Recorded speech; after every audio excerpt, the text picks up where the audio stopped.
So today, friends, we are here with one of my friends, one of my mentors, a person who really helped me navigate and really literally bring parts back to me that I had once lost a while back.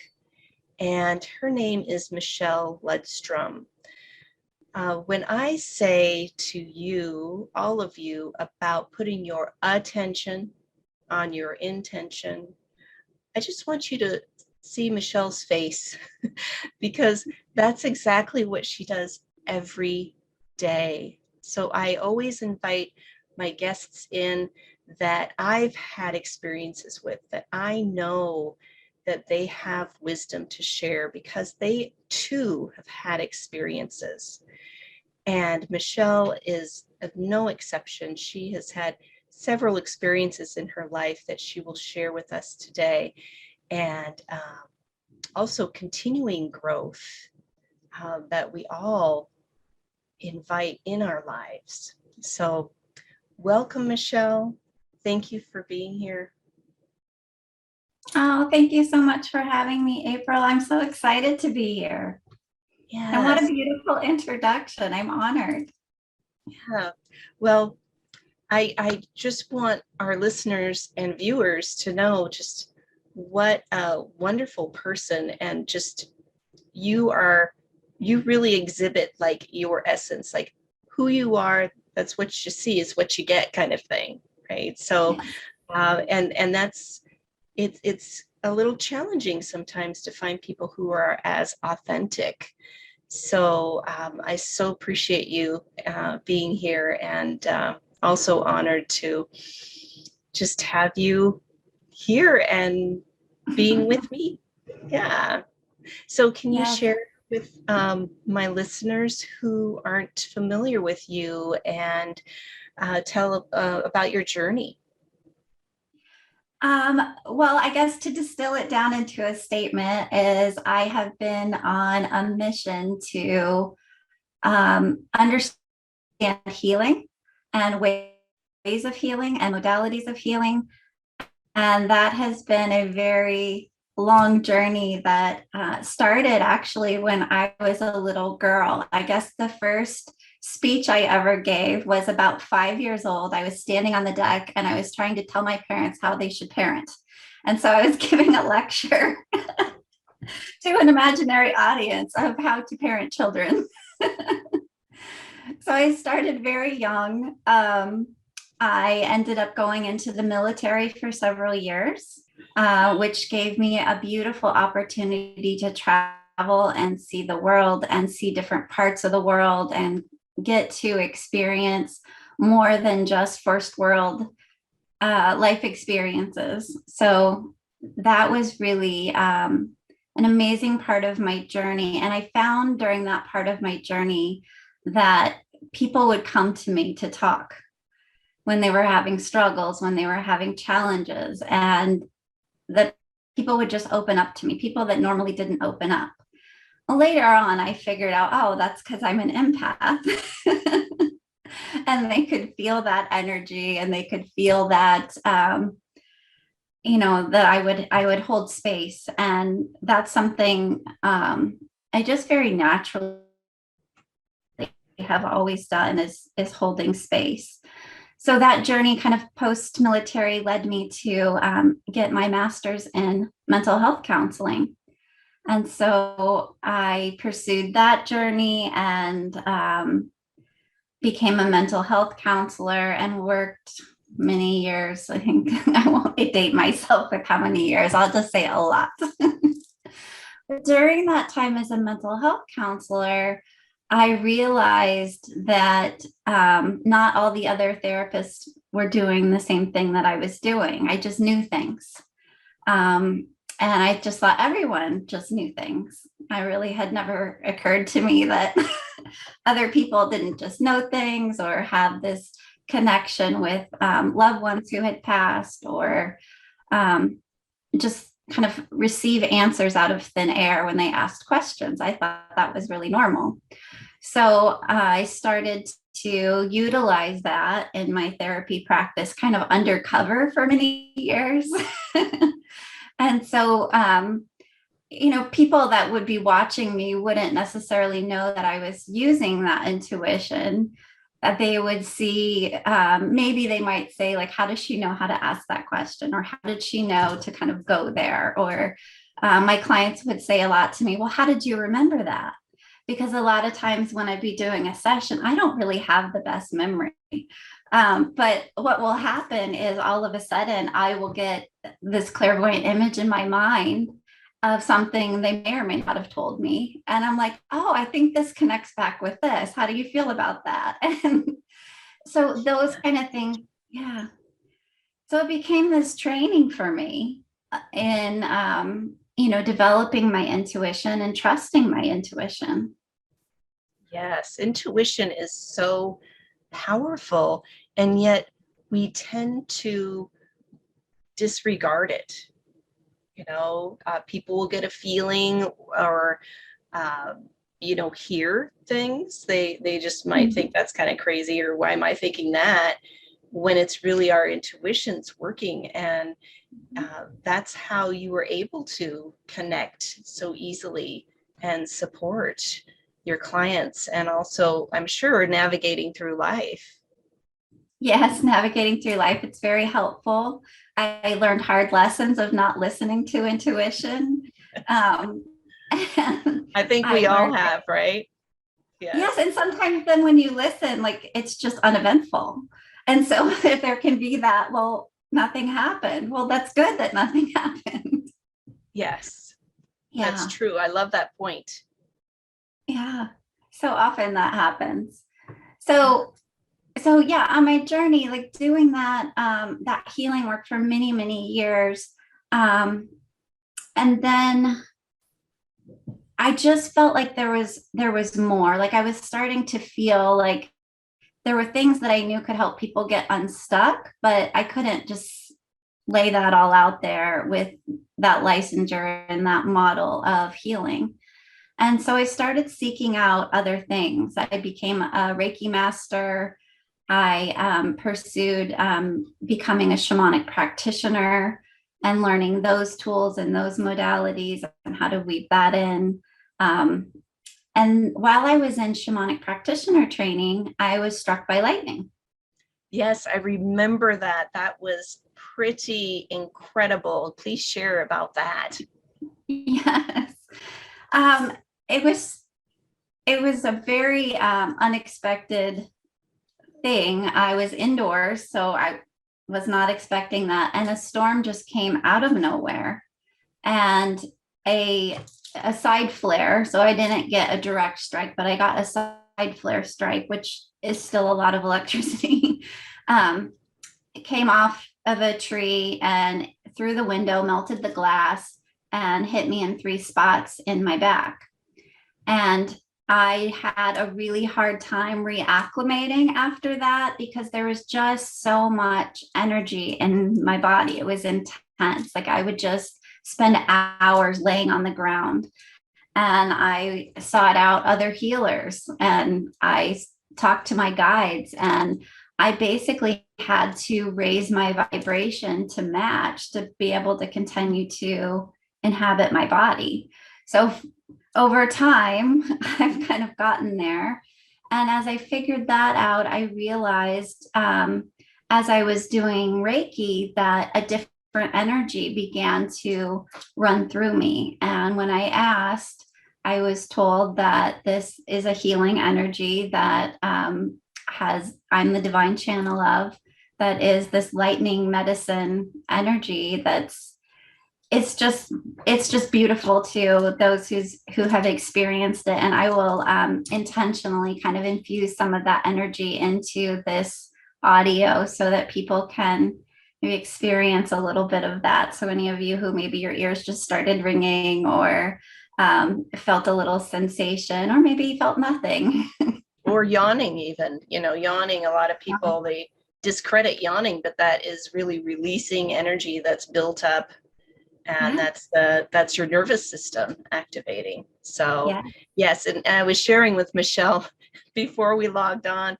I was just feeling very buzzy this morning, and it was like an excitement and just really, I don't even know how to explain it. And I paused and I asked myself, like, why am I feeling all this buildup of energy? And it's like, oh, it's Michele. I'm going to be connecting with her today. So I was already feeling that. So I want everybody to even pause right here, even though we're talking about things that might not resonate with you, or you're not so sure about, or you have not had those experiences. So there's always going to be a questioning, and that's okay.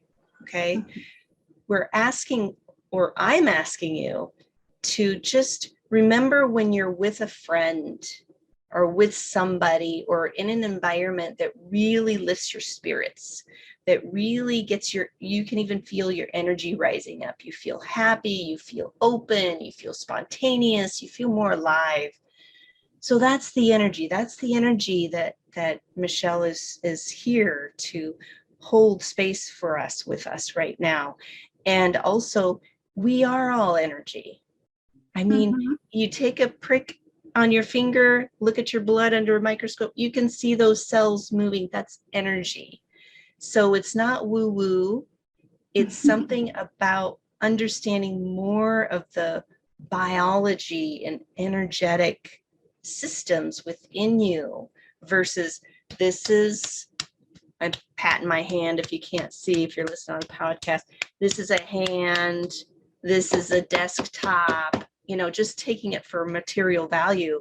There is more to it than that, and it's all energy. So Michele, I'm just excited for you to be here to share about how you're taking this energy experience, being struck by lightning, and you being able to process that and understand, instead of something that happened to you, something that happened for you. And there was no coincidence that you were going through shamanic training when this lightning strike happened, right?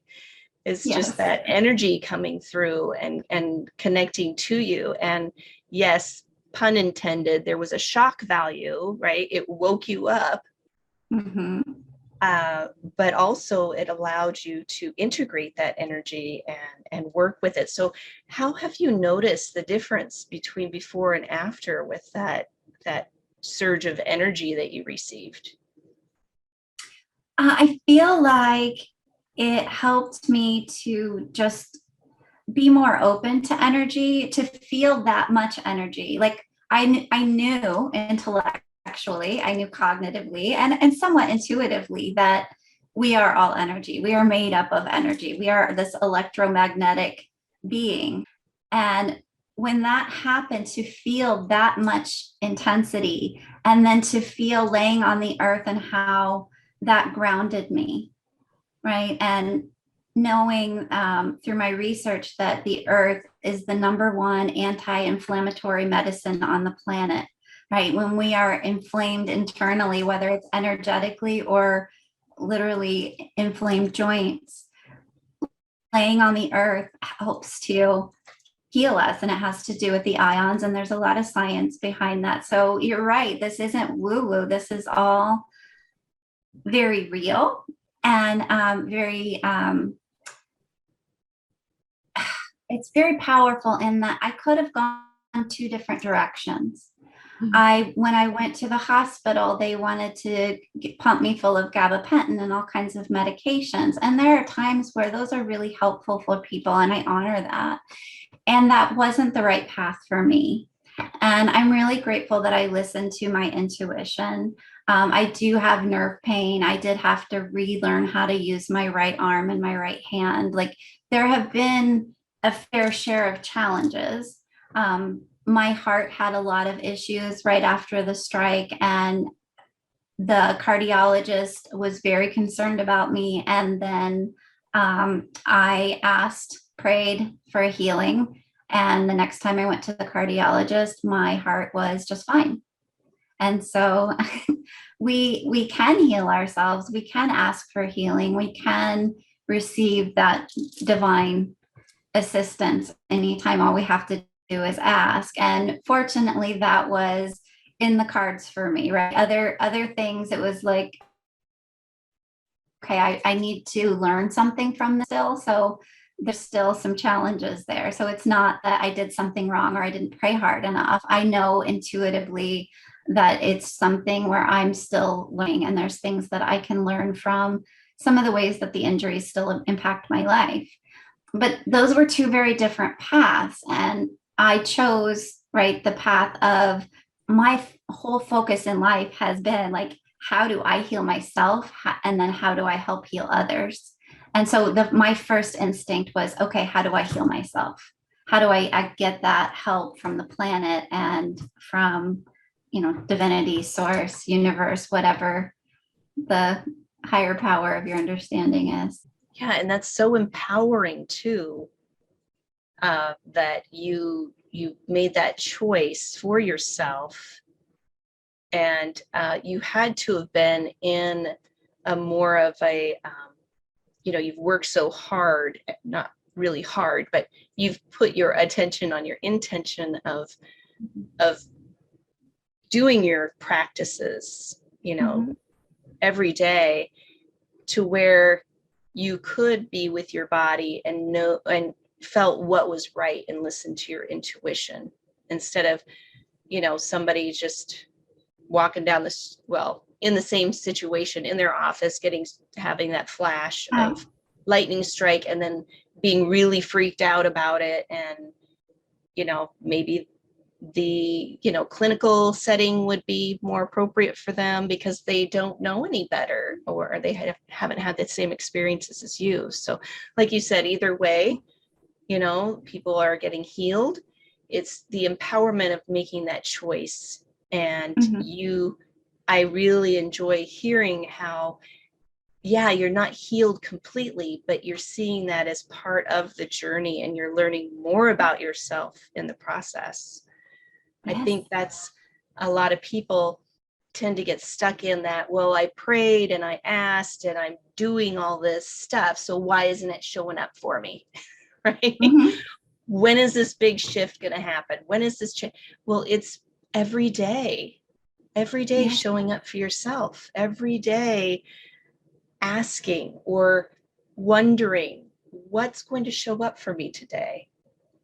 I'm curious about how my life's unfolding, that type of perspective, that lens, looking through that lens, and not just, okay, where is it? I'm supposed to get this stuff here. So yeah, the journey, that's what it's all about. And the journey is one choice at a time, right? So like a lot of times we make these overarching, like, I'm going to meditate every day. And then like, it doesn't necessarily happen, right? I can say I've done yoga every day for the last year, only because on the days that I don't have it in me, I do Shavasana.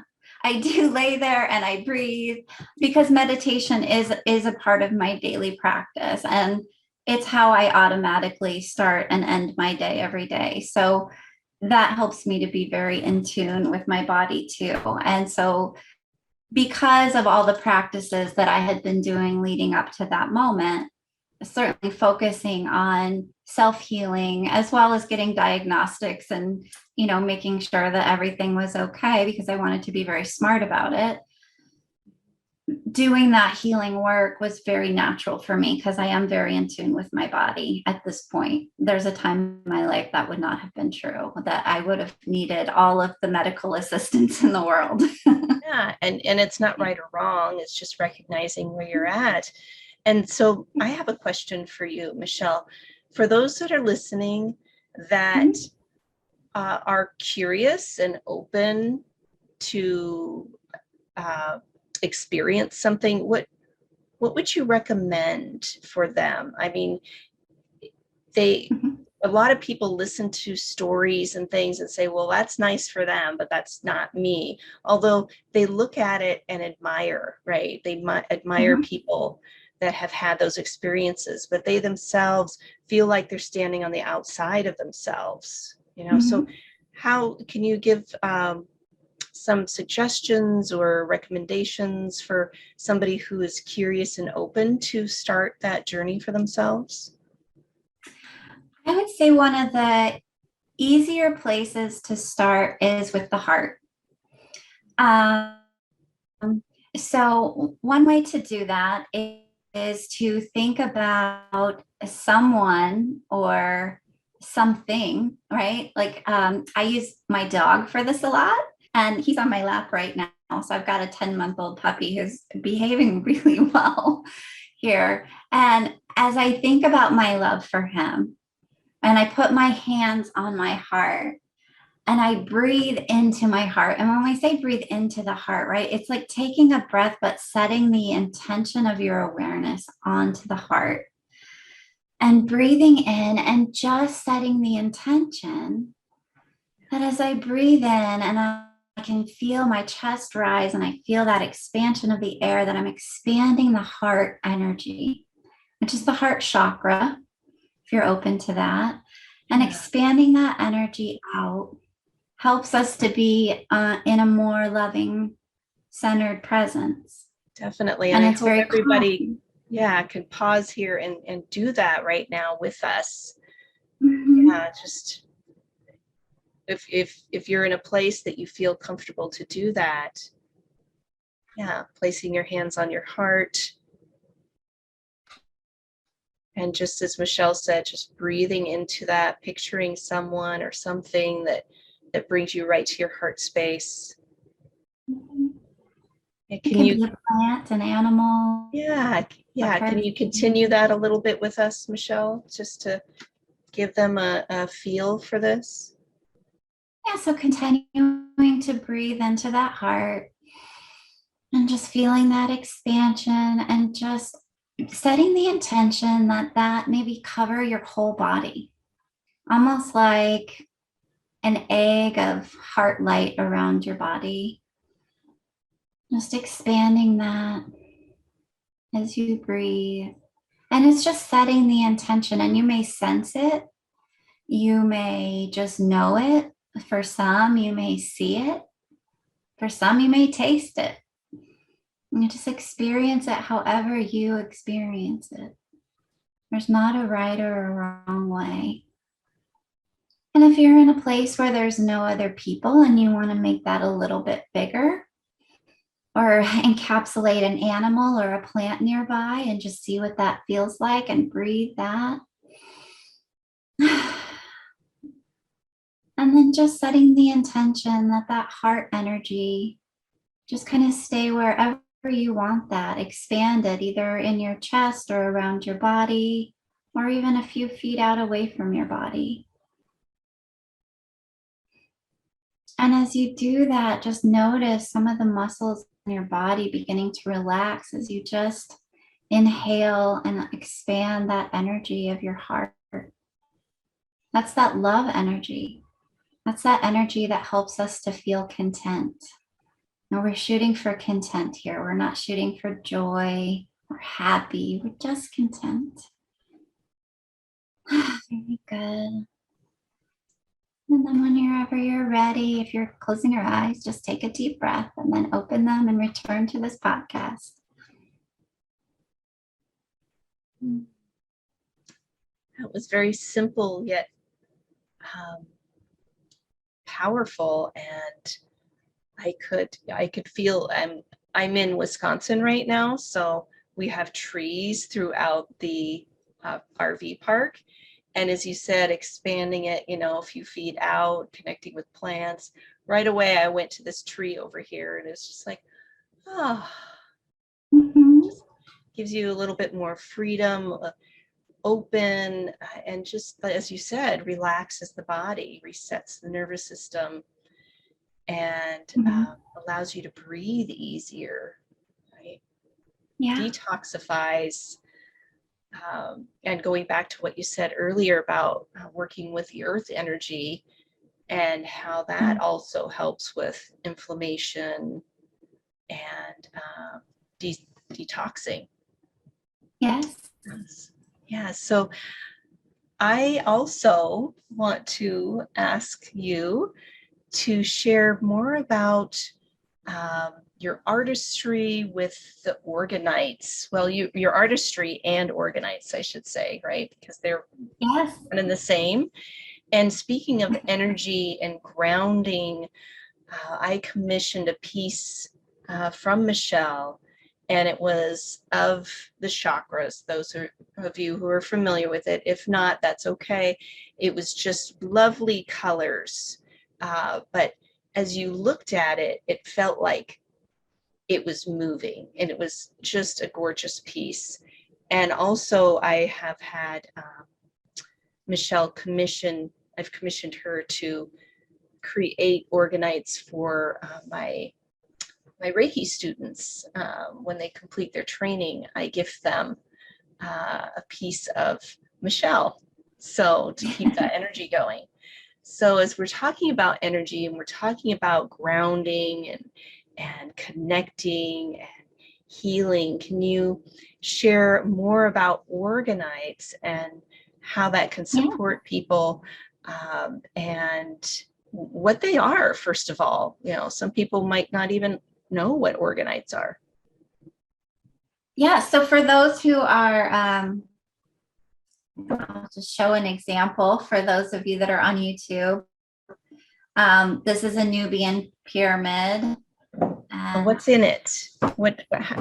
So kind of walk us through, like. So basically, so crystals have a vibration, right? Just like we have a vibration. And many of you probably know that different crystals, different meanings, and there's different ways that they can support you. And so when I'm making Organite, what happens is I take these crystals, and I run either Reiki or that lightning energy into the crystals as well.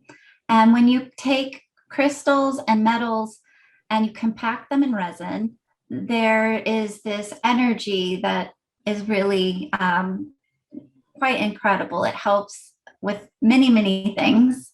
But what they've discovered is that it is letting off this energy called orgone energy, which for some people, they refer to that energy as prana or chi or life force energy. Different belief systems have a different word for it. Holy Spirit, there's a lot of different words for that energy. And that energy is very helpful to us. And so that compacting of the crystals and the metals and the irons and the powders and all the things, like I have all these different recipes. So if you look at my site, you'll see all kinds of different crystals, and there's different ones, and there's some that are more pretty and then some that are more practical. Like this one is very sciencey. It's got a lot of different layers and a lot of energy. It's making me tingle. So all of the different energies help. It can help with sleep. I keep them between me and my computer, which helps with the EMFs, the stuff that's kind of coming off of our electronics that can be damaging to our cells and those kind of things. So having that, and then I make these chargers, and these chargers, you can put your beverage on it and Yes, your water. I have my water on one right now. Yes. Yeah, this is mine here that I have from Michele, and I put my water on it, and it helps to keep that energy flowing in the water and take out any impurities. Yeah, I even set my laptop on top of those chargers just to release anything, because we feel so drained. It's the energy is literally taking that from us, and so it helps really protect us. So go ahead. I'm sorry, I had to interject and share with everybody. All right, so when people receive their Organite chargers, one of the things that I encourage them to do is to do they call the freezer test or the ice test. And for this, you first want to control. So you would put a jar of water in your freezer, just normal, and freeze it so that you know what that looks like. And then take the charger or the pyramid, whichever one you've got, and put it next to or under the water and freeze that. And what will happen is you will see the pattern in the water as it's frozen. And you can see the difference, and you can actually see when you do the ice testing what it is doing to the water. So that's a great way. You were saying earlier, like, what is an evidential way of showing this energy? And that's a great way to see that. It's also a great way to see if you're getting real orgonite or not. Yes, that is a fact. If you just buy something off of Etsy or Amazon or something. And that's another thing is I am very not cautious, but I guess I'm a little snobby about who I'm buying things from, or even who I'm receiving services from. So as I shared in the beginning, Michele is a wonderful human here and supporting us all, and her Organites are amazing. And I had her commission this piece for me, and I always I call it her, out when I'm doing podcasting and things, because it's all about intuition. It's all about communication. And there's a piece, a selenite rod that goes right through up to the top of the pyramid. And you could put a light under it and it illuminates up there. But I really, really enjoy these pieces. And sure, people could say, well, maybe it's just your thought processes or beliefs, or it's a placebo effect or what have you. Well, either way, I'm enjoying them and they are amazing. And I know for a fact that they do support me. Anytime meditations, if I'm having any challenges or wanting new content or anything of that nature, just feeling all that chaos up here in my mind, literally. And, I'm human too. And so I will sit with that beautiful pyramid, or you could even sit with a smaller piece, and just pause and breathe, even do that heart breathing that we experienced before. And you'll be surprised at how calm, it's just calming the mind, bringing your energies down, and just being with that. So yeah, and they're beautiful too. oh yeah. I have like little ones that people can put in their pockets. I call them pocket pieces. And then I have one I just pulled out of the studio this morning that no one has seen yet, that I made for under my laptop. It is a Mayan calendar. What? This took me forever. Oh my God. Hold that up again. Oh my goodness. Yes. Wow. And then you created that. You have to place all of those crystals and stones.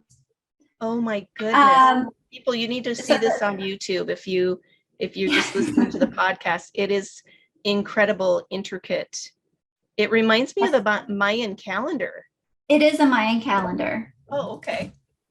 Yes. So it's a take on the Mayan calendar. So that's the look of it. And so the front is art, beauty, right? But inside I have, and that's why it was so hard to hold up. It's very heavy. Inside there are just a ton of stones and the orgonite. So I made that to go under my laptop, but I can't stop feeling it. Like there's just something tactile. I just want to keep enjoying it. Yeah, that's also a really good point too. If you're a person that likes tactile, that likes the feeling of things, that's also you're feeling the energy of that, whatever it is. So clothing, you go in a store, you rub it on you look at it. Yeah, that's a cute piece, but how does it feel? We want to make sure that we're feeling comfortable with this whatever we are taking into ourselves or on ourselves, that the feeling of it, the energy is great. So yes. Thank you for sharing that piece. That was gorgeous. So Michele, those who are interested in connecting with you, either about sessions or just questions about things, or even exploring your Organites, how do they get a hold of you? My website is Luminous Ignis, LUMINOUS, Ignis, IGNUS.com. And I have Instagram and Facebook, both with that same name, Luminous Ignis. And then I have Instagram and Facebook with That's Lundstrom Creations, Lundstrom Creations, Creations. And there you'll see all of my art. If you go to my website, you can go to the Energy Art tab and see art. Most of my art is commissioned, or people will buy a piece that I've made off of Facebook. So if there's something you're interested in, or something that you want, or you want something specifically for your energy, then please feel free to message me, and I'd be happy to make you something. Or if you want an intuitive reading, I do that as well. Yes. Thank you. Thank you so much for being here, Michele, and sharing you and your puppy. Yes, he decided to come up for a kiss right at the end. Of course. He said, "Good job, Mom." Well, I also want to thank all of you who stayed here with an open mind and heart, and just realizing that, we're all energy, and there's just different forms of energy and different languages about energy. So as you experienced here with us today, knowing that everything is here to support you and you are not alone. So please feel free to reach out, connect with Michele or myself, and I look forward to being with you next time. Be well.